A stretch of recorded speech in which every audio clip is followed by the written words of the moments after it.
Hey, class, good morning, and welcome back to Psychology of Adjustment. This is a friendly reminder. If you have not finished your materials from week number 5, where we're covering chapter 6 on the topic of the self, you have your mastery training, you have your quizzes. Both of those, of course, are due Monday evening. Typically, I post these videos on Sunday, so that gives you like a day or maybe even an extra day or two to get your work finished. So this is just a friendly reminder. But if you have finished those materials for week number 5, you're then ready to move on to week 6, where we're covering the topic of social thinking and social influence, essentially how we are influenced, how we behave and think differently when we're in social settings versus when we're by ourselves. So some of this will be review, maybe perhaps from the social psychology chapter you read in Intro Psych. It's sort of building upon some of those ideas and applying them within the context of adjustment.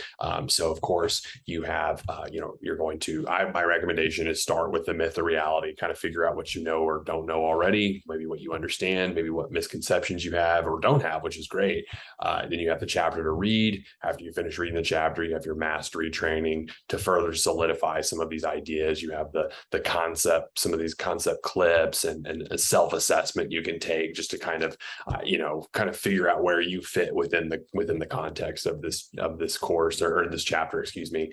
There is a supplementary chapter lecture for you to follow along as well. And we're also returning to Flipgrid for the 3rd time this semester. And really for Flipgrid this week, I want you to focus on the topic of persuasion. One of the theories that you're going to read about in terms of persuading somebody to change their attitude, to change their mind, it's the elaboration likelihood model, which says that we are influenced, we are persuaded by one of 2 routes. We can be persuaded on the central route of persuasion, which is usually using like facts and data and really kind of getting at the heart of the issue.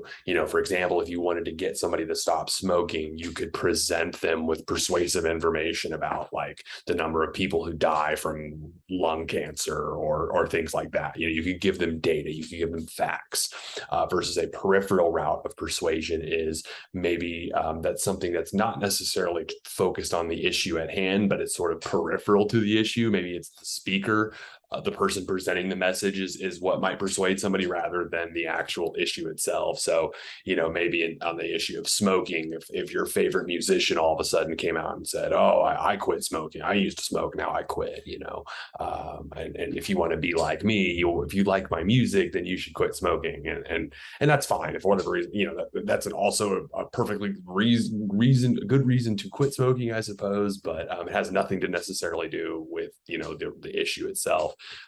So in this case, this might be more of an example of peripheral route. So what I want you to do is with Flipgrid is just show me an example of where you see central route persuasion or peripheral route. Maybe it's an advertisement, maybe it's a billboard, whatever, a commercial. It could be any number of ways. I think we are bombarded with persuasive messages all around us. So I really want to see what you all come up with, and I'll have an example to share as well. So that's going to be your topic for this week's Flipgrid. And of course, to earn full credit, get your initial post in by Wednesday and have your 2 peer responses by Friday, and that you're good to go. You'll get 10 out of 10 points there.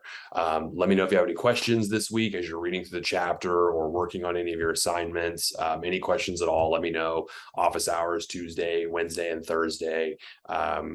Jump on Zoom, or we can meet in person at my office, whatever works for you. So let me know. And otherwise, I'll see you around for week number 7. Don't forget, we have our midterm is 2 weeks away. We're going to cover one more chapter number 8 next week, and then you have your midterm, and that's all you're going to focus on during week 8. So if you get ahead, let's say if you finish week 6 early, like if you have some time to spare, then I would perhaps start going back and reviewing and some of the materials from previous chapters. The midterm will cover chapters 1 through 8. So you can maybe use some of that time effectively to get ahead of your studying. So that's going to be it for this week. Let me know if you have any questions. Otherwise, I'll see you around for week 7, excuse me. Take care. Bye.